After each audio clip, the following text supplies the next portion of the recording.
السلام عليكم خوتي المغاربه الاحرار. اليوم جايكم بفيديو اللي بصراحه صعيب عليا حتى باش نبدا نتكلم عليه. كنزيدو نكتشفوا كل نهار باللي كاين شي وحدين اللي كرامتهم رخيصه وكيقلبوا غير على المشاهدات باي طريقه، واخا تكون هذيك الطريقه هي التطاول على المقدسات ديالنا والرموز الوطنيه اللي ما كيسمح لناش ضميرنا ولا تاريخنا باش نساوموا عليها او ندوزوها بالسهل.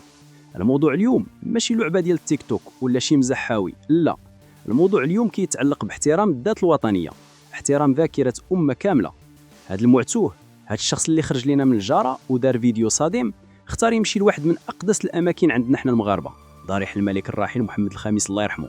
ما بقاش فيه لحيه ولا ادب ولا احترام، ودار تصرف اللي وصفوه الناس كاملين بالوقاحه وقله الاصل. الفيديو ديالو ما كانش غير محاوله باش يجذب الانتباه، لا، كان اهانه صريحه، استفزاز خطير كيضرب مباشره في العمق ديال القيم ديالنا الوطنيه والتاريخيه. راه داكشي اللي دار ماشي حريه التعبير، راه قله ادب وقله حيه، وهذا هو الخط الاحمر اللي ما خاصناش نسمحوا لحتى شي واحد يتجاوزه. الزوبعه اللي ناضت في المغرب كبيره بزاف، المنصات الرقميه تحولت لبركان ديال الغضب، عشرات الالاف ديال التعليقات كلها كتطالب بالاعتقال والمحاسبه، والناس كلها كتاكد الحريه عندها حدود، والحد ديالها هو كرامه الوطن والرموز اللي قادونا للاستقلال. هادشي ماشي هجوم على الشخص، هادشي هجوم على تاريخ المغرب، هجوم على ذاكره الشعب كامل، وحتى الناس الواعيين في البلاد اللي جا منها هاد الشخص ناضوا ونددوا بهذا الفعل، وقالوا باللي راه ما كيمثلش الشعب ديالهم، وراه غير باحث على الاثاره الرخيصه.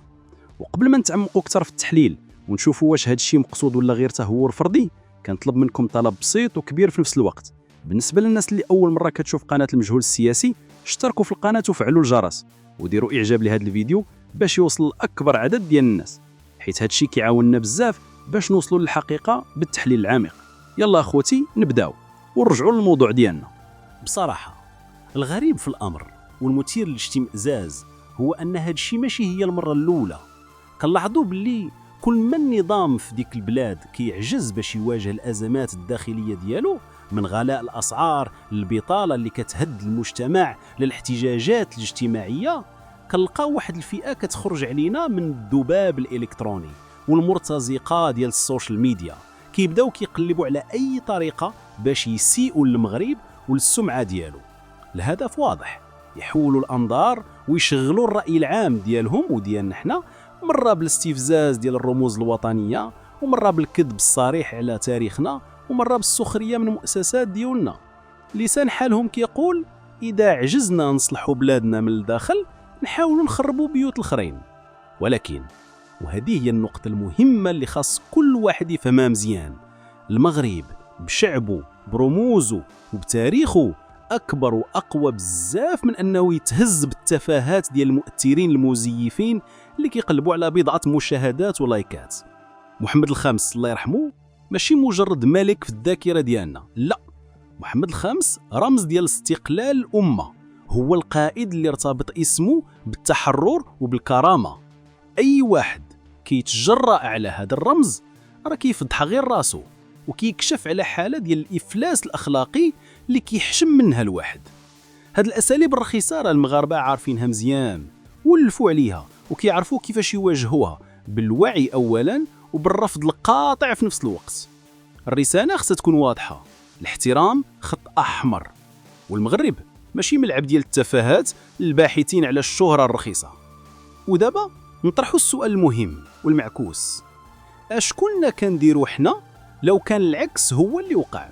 ماذا لو تجرأ شي شاب مغربي وزاد البلاد ديالهم ووقف قدام شي رمز وطني ديالهم ولا شي ضريح تاريخي وتصرف بنفس الوقاحة وقلة الآداب؟ الجواب راه معروف ومحسوم قبل ما يوقع الفعل. هذاك الشخص ما كانش غادي يخرج من تماك حر، وربما ما يخرج حتى حي، كان غادي تعتقل في الحين وغادي تنهال عليه التهم الجاهزة اللي كنعرفوها كاملين، المساس بالثوابت الوطنية، الإساءة للشعب ديالهم، ومحاولة زرع الفتنة، وربما غادي تقدم المحاكمة العاجلة وغادي يتسجع به في السجن لسنوات طويلة جدا بتهم ثقيلة. الفرق اللي كاين بيننا وبينهم حنا واضح. حنا في المغرب واخا يكون الغضب والصدمة كبيرة، الناس كيناقشوا الأمر في فضاء عام ومفتوح، وكيطالبوا بتطبيق القانون فقط، وكيخليوا المؤسسات هي اللي تاخذ الإجراء المناسب. أما في البلاد الأخرى فالمسألة ما كتحتاج حتى النقاش، كتطلب قرار جاهز بالعقاب والانتقام الفوري، حيث النظام تماك مبني على منطق القمع وتكميم الأفواه.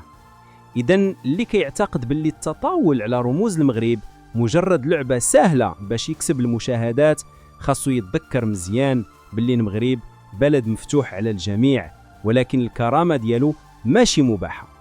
اللي كيظن أن الصبر ديال المغاربة هو ضعف راه باقي ما قراش التاريخ ديال هاد الشعب اللي كيدافع على الرموز ديالو حتى لآخر قطرة، حتى لآخر نفس. هاد الشخص اللي دار هاد الفعل راه كيتصرف وكأنه جاهل أبسط الحقائق. المغاربة كيبغيو الرموز الوطنية ديالهم لدرجة التقديس. ما كاينش شي دار في المغرب ما كتعلقش فيها الصورة ديال الملك ديالنا، وما كاينش شي مغربي ما كيحترمش ذاكرة الملك الراحل محمد الخامس الله يرحمه كرمز للتحرر من الاستعمار، والقائد اللي ارتبط اسمه بالكرامة الوطنية. كيفاش يتجرأ شخص مهما كانت خلفيته على السخرية من الضريح ديال محمد الخامس اللي كيمثل رمز موحد للشعب المغربي كله؟ هادشي ماشي تهور عابر، هادشي انتحار اجتماعي وإعلامي وأخلاقي، حيث كل مغربي كيعتبر باللي التطاول على الثوابت ديالو هو تطاول عليه هو شخصيا. وإذا كان هاد الشخص ظن باللي التصرف ديالو غادي يدوز بسلام، خاصو يتخيل شمو كان غادي يوقع له لو طاح في الأيدي ديال شي شباب مغاربة غاضبين ومتهورين بحالو، هادوك اللي ما كيتحملوش حتى كلمة عابرة تمس بلادهم. كيفاش غادي يكون رد الفعل ديالهم لو لقاو هاد الشخص كيستهزأ قدام ضريح مقدس عندهم؟ النتيجة كانت غادي تكون كارثية، وربما كنا غادي نسمعوا على شي مواجهة مباشرة، ولا شي انفلات أمني خطير، ولا شي حادث دموي ما كيحمدش عقباه. حسن حظو أنه اكتفى بالفيديو وما تلاقاش بالمغاربة في الشارع وهما كيشوفوا الاستفزاز ديالو بعينيهم. ودابا السؤال الأخطر اللي خصنا نجاوبوا عليه في قناة المجهول السياسي: واش هاد التصرف ديال هاد الماتوه مجرد تهور فردي وبحث عن الإثارة الرخيصة، ولا كان مقصود؟ نعم مقصود بهذا التعبير اللي سبق لينا سمعناه في الخرجات ديال الناس اللي كيديروا السياسة تماك. واش حنا قدام حركة عفوية من شي شاب كيبحث على الشهرة، ولا قدام توجيه غير مباشر من الأطراف اللي تعودت على استخدام كل الوسائل الرخيصة باش تسئل المغربة يبغيها؟ في الوقت اللي كينهار فيه الدخيل ديالهم تحت وطأة الغلاء والبطالة والقمع السياسي، ديما النظام كيقلب على طريقة باش يشعل الرأي العام ويدير معارك وهمية مع المغرب، مرة عن طريق قنوات مأجورة، ومرة عن طريق الذباب الإلكتروني، ومرة عن طريق المؤثرين اللي كيبيعوا كرامتهم مقابل شوية ديال المشاهدات. والهدف ديما واحد واضح: تحويل الأنظار على الأزمات الحقيقية عندهم، وإبقاء الشعب ديالهم غارق في خطاب الكراهية تجاه المغرب. إذا كان هادشي اللي دار مقصود فالمصيبة أعظم وأكبر، حيث هادشي كيعني أن الاستفزاز ما بقاش كيصدر غير على النظام والأبواق ديالو الإعلامية، بل ولا كيتنفذ عبر أفراد عاديين كيتم استغلالهم كبيادق في لعبة قدرة الهدف ديالها ضرب الصورة ديال المغرب وإثارة الغضب الشعبي في الداخل ديالنا. ولكن اللي خاص هاد الناس يعرفوه مزيان هو أن كل محاولة من هاد النوع ديما كترتد عليهم، وكتكشف الحجم ديال الإفلاس الأخلاقي والسياسي ديال اللي واقفين وراها. هاد الفعل اللي دار هاد الشخص ماشي غير إساءة للشعب كامل، هاد الشيء لعب بالنار وسط بحر من البنزين، حيث المغاربة مهما اختلفوا في السياسة ولا في المعيشة ولا في الآراء والأفكار ديما كيتجمعوا على أمر واحد: الدفاع عن الوطن وعلى المقدسات ديالو. واللي كيتجرأ باش يختبر الصبر ديالهم راه خصو يوجد راسو لرد فعل ما يقدر ما يتوقعوش أبدا. هادشي ماشي مجرد نزوة عابرة، هادشي إهانة صريحة ومباشرة للشعب أكمله. المغرب ما عمرو غادي يقبل أنه تداس الرموز الوطنية ديالو أو أنه يتماس التاريخ ديالو بسخرية رخيصة. الاحترام ديال الأضرحة والملوك ورموز الاستقلال راه خط حمر ما يمكنش يتجاوز بأي ذريعة كانت. هادشي اللي خاصكم تعرفوا على هاد الحادثة المؤسفة. دابا الكلمة لكم نتوما المشاهدين الأوفياء ديال المجهول السياسي، كيفاش كتشوفوا هاد الإساءة؟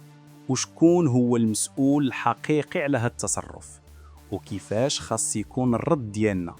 واش كيكفي التنديد في المنصات ولا جا الوقت باش نديروا اجراءات قانونيه حازمه كتوضع حد لهاد الاستفزازات المتكرره؟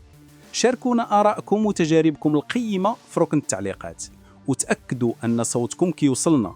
شكرا لكم على المتابعة، ونتلاقاو في حلقة جديدة وموعد آخر مع الحقيقة. بالسلام عليكم.